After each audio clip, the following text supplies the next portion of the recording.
The wording surrounding the exchange between Mr. Sunak and Nadhim Zahawi is very strange. The Home Office Minister, Robert Jenrick, who seems to be doing a lot of talking today, said that it was a private matter for Mr. Zahawi, adding the important factor is that Mr. Zahawi's tax affairs are now up to date.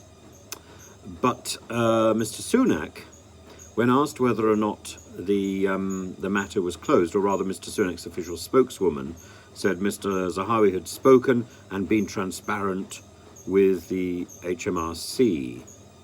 But she said, I don't know whether the Prime Minister has reviewed the story in full, but I do know that he takes Nadhim Zahawi at his word. It's very strange wording, and not entirely coherent, and therefore slightly evasive, maybe. At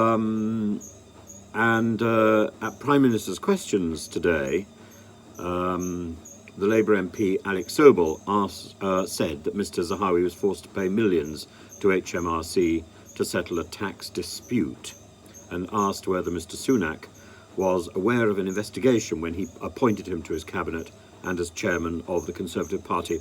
We get back to the same old issue, and that is the issue of Caesar's wife.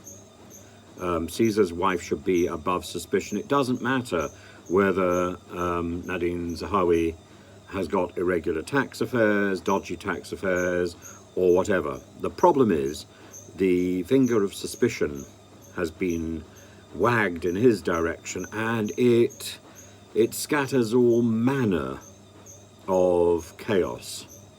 And at a time when the government is seriously struggling for credibility, this is frankly the last thing it needs.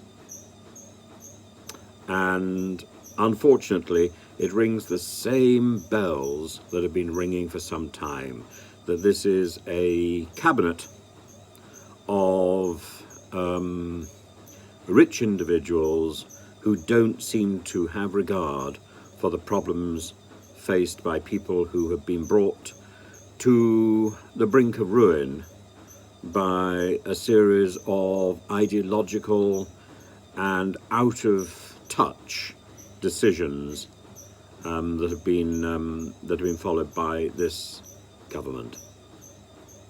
Deeply regrettable, and I'm afraid